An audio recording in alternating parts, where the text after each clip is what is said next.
Mesdames, Messieurs, bonsoir et merci de suivre les programmes de l'ONRTV. La grande interview de Télo Tchad. Nous recevons ce soir le ministre des Finances et du Budget, M. Bedoumra Kordié. Monsieur le ministre, bonsoir. Bonsoir. Je le disais, vous êtes le ministre des Finances et du Budget et candidat déclaré à la présidence de la Banque africaine de développement. Première question, Monsieur le ministre. Vous êtes ce qu'on appelle le grand argentier de la République. Comment se porte le département dont vous avez aujourd'hui la charge? Je vous remercie pour cette occasion que vous me donnez de m'exprimer et de parler aussi du travail que je fais. Vous demandez comment se porte le département.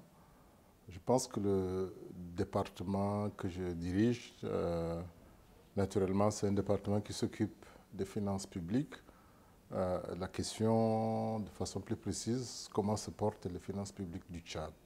Je pense que les finances publiques du Tchad, le président de la République, en me nommant à ce poste, m'a confié une mission, la mission d'assainir les finances publiques, la mission de ramener la gestion des finances publiques à un bon respect de la discipline budgétaire, la mission de réduire au maximum les pertes au niveau des dépenses de l'État. Et je crois que cette mission, c'est celle que j'ai tenté de conduire. Et à cet effet, nous avons mené un certain nombre de réformes, nous avons obtenu un certain nombre de résultats. Et nous respectons donc la discipline budgétaire requise pour que l'utilisation des ressources de l'État soit conforme à ce qui a été approuvé par le Parlement.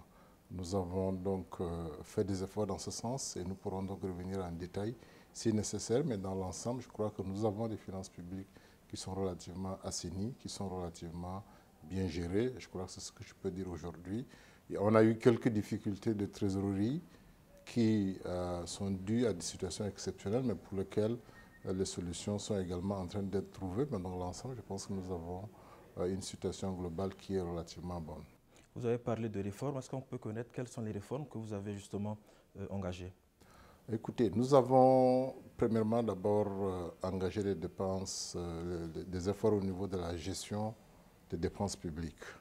Dès le mois de janvier, nous avons fait les efforts nécessaires pour mettre tout le circuit de la dépense dans un système de gestion automatisé. Nous avons donc informatisé le système, ce qui nous permet aujourd'hui, depuis l'engagement jusqu'au paiement, d'avoir un système contrôlé de façon électronique et de réduire les pertes qui sont connues. Nous avons aussi un suivi électronique des dossiers qui sont traités. Donc aujourd'hui, tout le circuit intégré de la dépense du Tchad se trouve dans un système qui est automatisé, qui est contrôlé, qui est suivi. Le paiement se fait de façon automatique au niveau du Trésor. Nous avons aussi, dans cet effort d'assainissement de la dépense, travaillé aussi à automatiser la paye du personnel de l'État. Ceci aussi a été mis en œuvre depuis le mois de janvier, ce qui fait que le traitement est automatisé entre la fonction publique et la direction du solde du ministère des Finances, et le paiement également est fait de façon automatique au niveau du Trésor, ce qui nous permet d'avoir un délai de traitement et de réduire les pertes. Uniquement en travaillant sur cette automatisation, nous avons estimé l'économie pour l'État d'environ 10 milliards de francs CFA, rien qu'en évitant les multiples pertes de traitement manuel qui se faisaient par le passé. Dans le même contexte d'assainir le fichier de l'État, nous avons poursuivi cet effort avec le recensement de l'ensemble des agents de la fonction publique. Nous sommes arrivés aujourd'hui à identifier un nombre important de flottements. Nous estimons qu'il y a à peu près 10 000 personnes qui sont en situation de flottement. Près de la moitié ne se sont pas présentés lors du recensement. Une autre moitié apparaît en double par rapport au secteur privé, par rapport aux gens qui sont à la retraite. Nous allons à la fin de ce mois procéder à des paiements par billettage. Nous allons poursuivre l'effort de façon à pouvoir assainir complètement la base de données au niveau donc, de la fonction publique. Nous espérons également que cet exercice nous fera gagner à peu près 20 milliards de francs CFA. Ça, c'est dans les efforts de dépenses que nous avons fait pour essayer donc de mettre l'État dans une situation où il pourra récupérer une bonne partie des pertes qui se faisaient par le passé avec un traitement beaucoup plus rapide. Du côté de recettes, nous sommes aussi en train de mettre en place cette année un système informatisé de la gestion des impôts. Cet exercice, nous pensons le clôturer d'ici la fin de l'année, de sorte qu'au début de l'année prochaine, la gestion des impôts se fera de façon automatique. L'avantage, c'est que nous aurons moins de pertes, nous aurons un meilleur suivi. Nous allons vers une déclaration en ligne au niveau des grands contributeurs. Donc, l'objectif, c'est que d'ici le milieu de l'année prochaine, nous arrivions à une situation où tout le système des finances publiques, aussi bien au niveau des dépenses qu'au niveau des recettes, nous ayons un système automatique qui nous permette à l'instant T d'avoir la situation exacte et de toutes les recettes de l'État et de toutes les dépenses et de voir comment les choses évoluent. Voilà un peu cet effort de modernisation que nous faisons avec des moyens qui permettent vraiment de mieux contrôler, de mieux suivre, de mieux maîtriser les dépenses de l'État et de mieux utiliser ces ressources pour financer réellement les besoins de développement du pays. À vous entendre parler, tout est rose, tout marche comme sur des roulettes. Or, il y a beaucoup de bruit en ville. Alors, regardez-moi dans les yeux, monsieur le ministre, et dites-moi si oui ou non, les caisses de l'État sont vides. Les fonctionnaires, aujourd'hui, qui sont payés par virement automatique, reçoivent leur salaire depuis le mois de janvier. Ils le reçoivent avant la fin du mois. Aucun fonctionnaire ne nous dira le contraire. Si les caisses étaient vides, comment est-ce qu'on les paye? Ils reçoivent automatiquement leur salaire dans un délai qu'ils n'ont pas l'habitude de recevoir. Et donc, je crois que de poser leur la question, ils vont apprécier. Quand les caisses sont vides, les salaires sont parmi les éléments qui sont touchés. Non, les caisses ne sont pas vides. Les caisses ne peuvent pas être totalement vides. Nous sommes un pays, je pense, qui a des activités économiques. Nous sommes un pays qui a ses recettes pétrolières. Nous sommes également un pays qui fait des efforts en matière de recettes hors pétrole. Depuis le début de l'année, nous avons, rien qu'à la fin du mois d'août, nous avons déjà fait 80% de nos prévisions de recettes fiscales au niveau des impôts. Ça veut dire que nous faisons des efforts pour collecter davantage de ressources hors pétrole, pour diversifier également nos sources de recettes. Donc, dans ces conditions, effectivement, ce que nous cherchons, c'est d'accroître toutes les recettes nécessaires pour faire face à nos besoins. Naturellement, je ne dirais pas qu'il n'y a pas de problème. Je l'ai dit au début, nous avons un problème effectivement de volume de trésorerie lié à une situation d'engagement que le Tchad a pris par le passé qui affecte aujourd'hui dans l'immédiat la trésorerie. Quels sont ces engagements? C'est des engagements qu'on avait pris en 2013. Il y avait une avance qu'on a prise au niveau de l'entreprise Glencore et qui nous a donc amené même à faire la loi de finances révisée au mois de juin dernier pour prendre en compte le remboursement de cette avance qui a été faite. Donc c'est quelque chose qui est public, qui est connu, qui a été débattu au niveau du Parlement. Donc ça a eu un certain impact. Nous avons donc espéré au courant de l'année des recettes exceptionnelles pour pouvoir éponger ce passif. Nous venons de conclure récemment d'ailleurs un accord avec CNPC. Donc nous sommes dans la voie de résolution de ce problème et donc un certain nombre de travaux, un certain nombre de grands travaux, notamment ceux liés à l'Union africaine qui ont été ralentis, vont être résolus et nous allons pouvoir redémarrer la machine. Donc ça ne conduit pas à dire que les caisses sont vides et que nous sommes dans une situation catastrophique. Je pense que cet aspect qui posait problème a trouvé une solution et nous sommes confiants que nous allons, avec cela, relancer l'économie et permettre à ces activités de redémarrer. En clair, pour vous, le Tchad ne fait que traverser une zone de turbulence. Oui, si on peut dire ainsi, c'est une zone, une difficulté ponctuelle qui a trouvé une solution. Et si nous continuons à rester disciplinés dans la gestion de notre budget, nous devons naturellement ne pas avoir de problèmes majeurs. Beaucoup de Tchadiens se disent que nous sommes un pays pétrolier. Ils se demandent même où vont les recettes pétrolières. Moi, je vous pose cette question, monsieur le ministre. Où vont les recettes pétrolières? Je suis très à l'aise pour répondre à cette question. D'abord, je pense qu'il est extrêmement important, je l'ai déjà dit, mais je souhaite le répéter. Le Tchad n'est pas un pays pétrolier comme les autres. Je crois qu'il faut que les Tchadiens comprennent. Mais vous l'avez dit à une interview qu'avec l'accord signé avec Glencore, nous sommes désormais un pays pétrolier. Il y a une nuance. J'ai dit un pays producteur. Jusque-là, nous vivions de redevances. L'accord signé avec Glencore fait que le Tchad va participer à la production et du côté des producteurs, à une part de la production. Jusque-là, nous avons une part de la redevance. Nous touchons les royalties. Mais tout ça tourne sur un volume global actuel d'environ 100 000 barils par jour. C'est ça qu'il faut que les gens retiennent. 100 000 barils par jour. D'autres pays africains sont à 1 million, sont à 2 millions, sont à 500 000. Donc, nous n'avons que 100 000 barils jour comparé aux autres. C'est en cela où quand les gens parlent de où va l'argent du pétrole, il faut qu'ils voient ce que nous faisons avec les 100 000 barils jour. Vous prenez les 10 dernières années, les kilomètres de route bitumen sont passés de 300 km à presque 3000 km. Aujourd'hui, les gens se déplacent d'ici jusqu'à ça, d'ici jusqu'à Béché. Les travaux sur le lac Tchad sont en cours. Mais ce kilométrage de route bitumen, ça coûte cher. Il a fallu le faire. Nous avons aujourd'hui des universités dans presque toutes les régions avec les instituts. Nous avons des centres de santé dans la plupart des régions. Nous voyons un peu la transformation de N'Djamena avec tous ces échangeurs, tout ce qui se fait. Mais ça, cet argent va dans la réalisation de ces grands projets d'infrastructure, de ces projets sociaux qui vont dans le sens d'améliorer la situation globale de notre économie. Donc je crois qu'il suffit d'ouvrir les yeux pour voir où va l'argent de notre pétrole, parce que l'argent de notre pétrole qui est relativement limité, c'est de l'argent qui va à financer le développement. Cet argent est traçable et est tracé, parce que c'est des recettes qui vont dans le budget de l'État, qui passent au Parlement. Ces budgets sont connus, ces recettes sont connues. Deuxièmement, l'amélioration que nous avons apportée à la gestion de ressources pétrolières a permis à ce que le Tchad aujourd'hui soit admis dans l'initiative des industries extractives lithieux. Ça, c'est la décision a été prise le 15 octobre dernier, très récemment. Donc tout ça traduit les efforts que l'État fait dans la transparence de gestion de ressources pétrolières, et ça traduit aussi le fait que ces ressources vont réellement dans le financement du développement économique et social du Tchad. Ça ne veut pas dire que chacun tout de suite va avoir dans sa poche plein d'argent. Ce n'est pas de l'argent qu'on distribue, c'est de l'argent qu'on investit pour permettre à l'économie d'avancer. On a une réduction réelle du niveau de pauvreté au Tchad, mais cette réduction, naturellement, il faut du temps pour avoir un impact global sur l'ensemble des populations tchadiennes. Justement, que répondez-vous à ceux qui disent et affirment que la richesse nationale est mal répartie au Tchad, mal distribuée? Écoutez, la notion de distribution de la richesse est quelque chose qui mérite d'être discuté. La seule richesse qui vaille, c'est l'emploi, c'est le travail.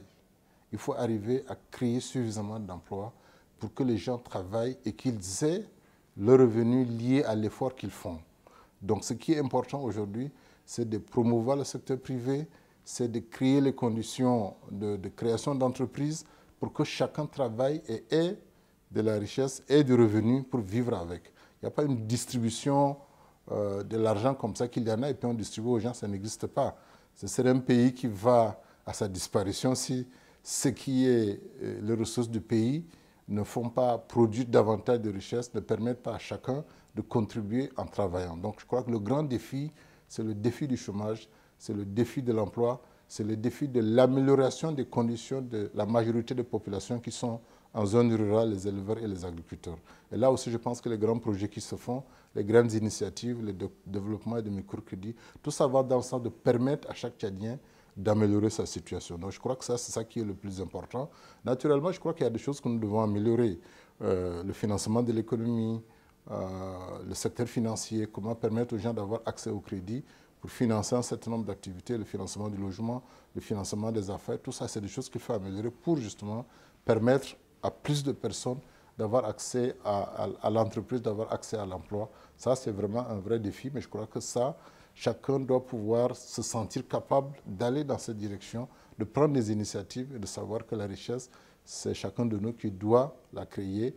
Et tout le monde ne sera pas, ce n'est pas un problème d'être très riche ou très pauvre, c'est le problème d'être capable de travailler, de se prendre en charge. Je crois que c'est ça qui est le plus important. Monsieur le ministre, le Tchad a atteint le point de décision de l'initiative PPTE, je crois, il y a quelques mois.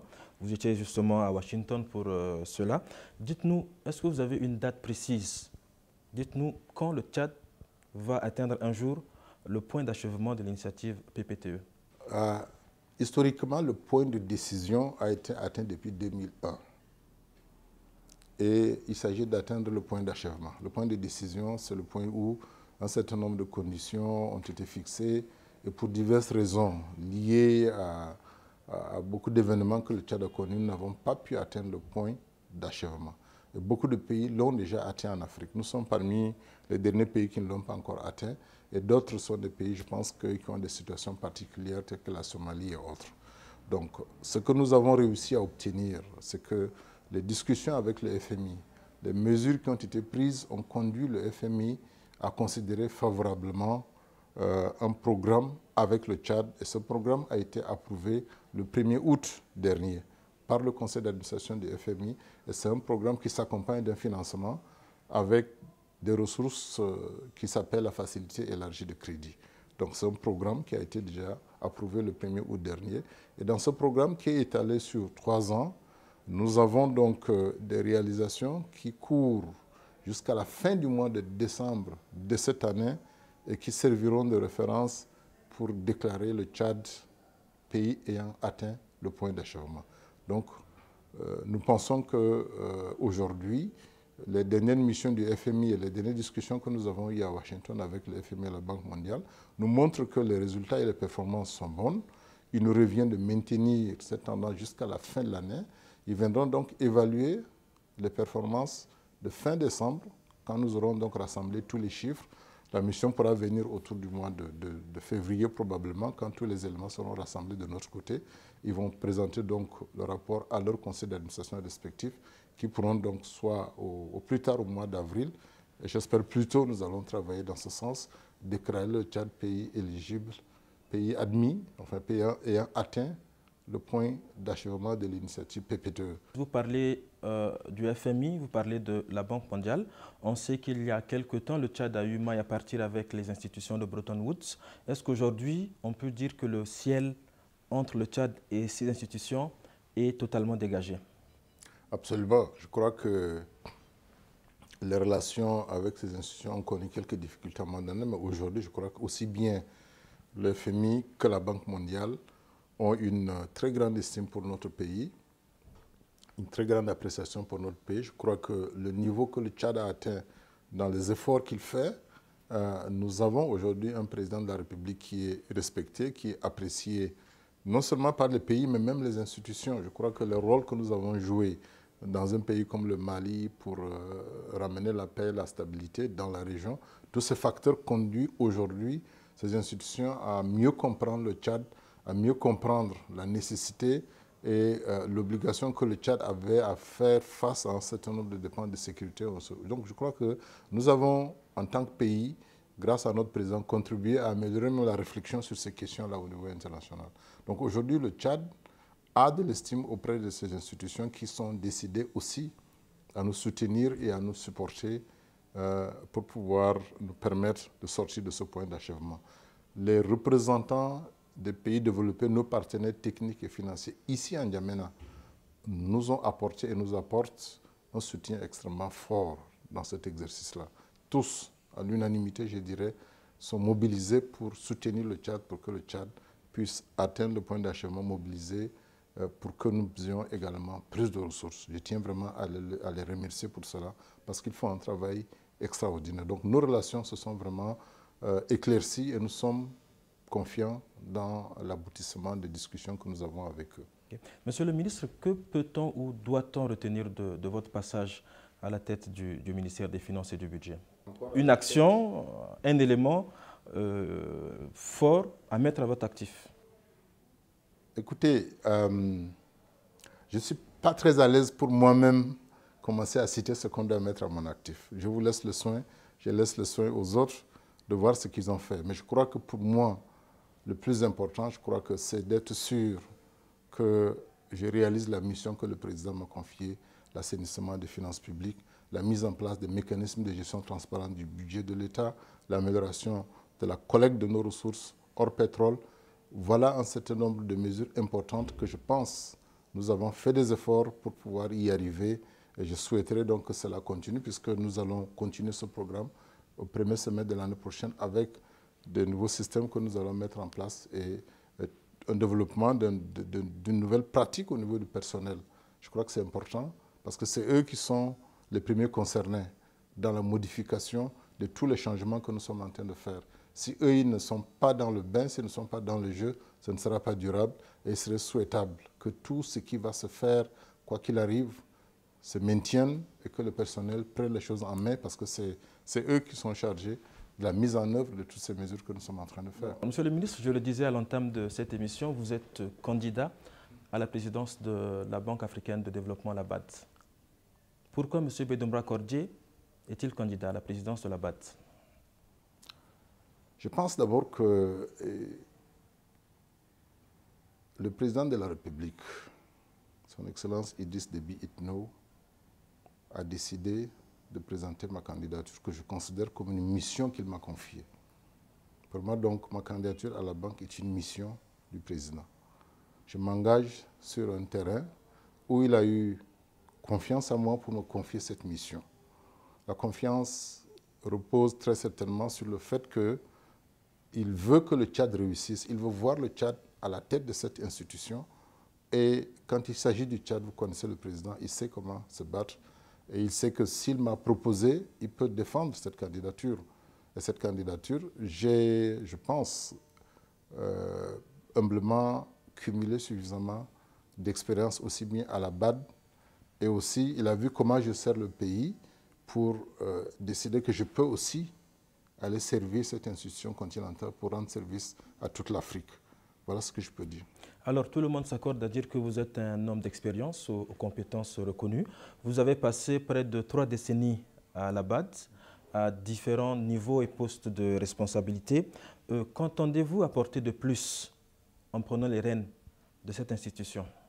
Écoutez, d'abord, ma connaissance de la BAD fait qu'aujourd'hui, je peux prendre la tête de cette institution sans me poser trop de questions, sans chercher à savoir, à comprendre. Je peux tout de suite savoir déjà quelles sont les mesures de bonne gestion qu'il faut prendre dans cette maison, quel est l'effort qu'il faut faire, qu'est-ce qu'il faut réorganiser, comment faire pour que cette institution soit placée en position de mieux servir les pays africains. Parce qu'en fin de compte, l'objectif de la BAD, c'est d'aider les pays africains.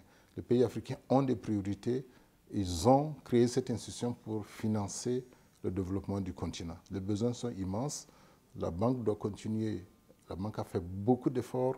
Mais aujourd'hui, je pense qu'il faut se situer dans le monde d'aujourd'hui pour voir quels sont actuellement les grands défis du continent, de façon à ce que cette institution puisse la soutenir. Les domaines d'intervention sont nombreux. Les domaines d'intervention sont nombreux. Je pense qu'on peut avoir l'occasion de revenir, mais dès aujourd'hui, je crois qu'il y a des domaines qui sont très clairs. La banque a été créée d'abord dès sa fondation pour soutenir l'intégration africaine. Mais l'intégration africaine est un préalable dans le développement de ce continent-là. Nous devons veiller à soutenir l'intégration africaine. Nous devons veiller à nous assurer que les infrastructures d'interconnexion, que ce soit les routes, les chemins de fer, l'électricité, les bassins communs, nous permettent de travailler en tant qu'équipe. Nous devons créer le marché africain. Aujourd'hui, les Africains, nous sommes peut-être autour de 1 milliard. Mais quand nous nous comparons aux autres pays qui sont de 500 millions à plus d'1 milliard, c'est un seul marché. Nous ne pouvons pas compétir en restant divisés chacun dans son marché. Nous parlons de transformer notre agriculture, notre élevage, faire l'industrie. Mais on ne peut pas le faire si on n'a pas un marché. Nous ne pouvons pas du tout tenter juste de compétir le marché international si nous n'arrivons pas à conquérir notre marché local.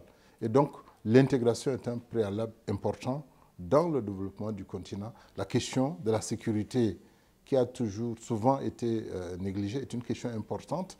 Il faut arriver à réfléchir de façon coordonnée et régionale sur les sources profondes de l'insécurité aujourd'hui qui affectent le développement du continent africain. Mais nous avons beaucoup de sujets, notamment la question du capital humain, parce que je continue à penser que le capital humain est la source. Si les Africains sont éduqués, formés, s'ils ont le savoir-faire, ils auront des solutions à leurs problèmes. Et ça, c'est la seule chose qui vaille. Personne d'autre ne va trouver de solutions à leurs problèmes. Donc, je crois qu'il y a des enjeux importants. Nous aurons l'occasion de revenir sur tout cela dans l'avenir, mais je crois que le fait que je connaisse la maison, tout de suite je peux changer, tout de suite je peux dialoguer, tout de suite je peux savoir où orienter les activités de l'institution compte tenu donc des priorités du continent pour avoir les résultats les plus rapides, parce qu'aujourd'hui je crois qu'il y a une grande attente des pays, nous devons y répondre. Alors, à la BAD, quelles sont les leçons que vous avez pu tirer? Quelles sont les expériences que vous avez pu accumuler et qui font de vous, j'allais dire, le meilleur candidat à la présidence de cette institution?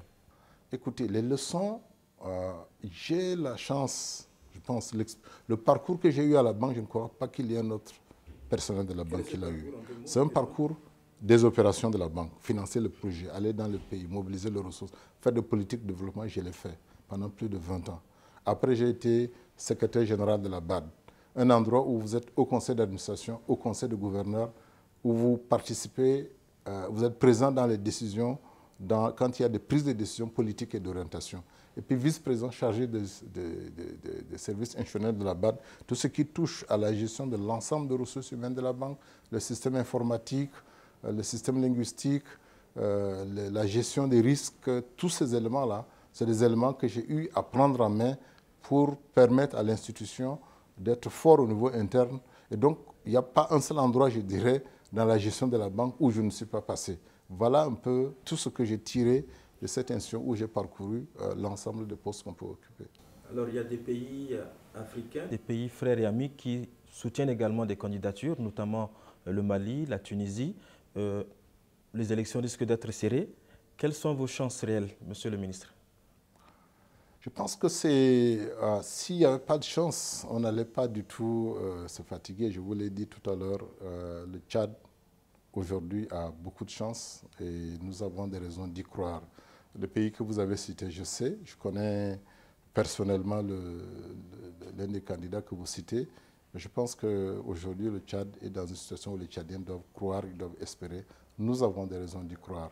Et nous avons un président qui, s'il s'engage dans quelque chose, je pense qu'il a montré qu'il y croit et quand il y croit, il sait comment se battre et les Tchadiens doivent savoir se battre pour qu'on y arrive. On n'a vraiment pas de raison de ne pas croire et les chances sont bonnes. La tendance est bonne. Nous avons le soutien de beaucoup de pays. Nous avons beaucoup de gens qui apprécient la candidature du Tchad. Nous sommes en bonne voie et nous avons des raisons d'y croire et d'espérer. Vos détracteurs, si je puis m'exprimer ainsi, disent qu'aujourd'hui votre attention est totalement tournée vers les élections de mai 2015. Que leur dites-vous? J'ai l'obligation, il ne peut pas me permettre de ne pas continuer à bien accomplir ma mission à cause de la BAD. C'est mon pays, j'y tiens, et je crois qu'il n'y a aucun doute là-dessus et je veux continuer à accomplir ma mission avec tout le dévouement nécessaire parce que je crois que je mérite de travailler, j'ai l'obligation de mériter la confiance du président dans la mission qu'il m'a confiée. Monsieur le ministre, surtout bonne chance. Merci beaucoup. Merci et à très bientôt. C'est moi qui vous remercie. Merci. Mesdames, Messieurs, c'est la fin de cette grande interview réalisée avec le ministre des Finances et du Budget, M. Bedomra Kordje, candidat déclaré à la présidence de la Banque africaine de développement. Au revoir et bonne suite des programmes sur l'ONRTV.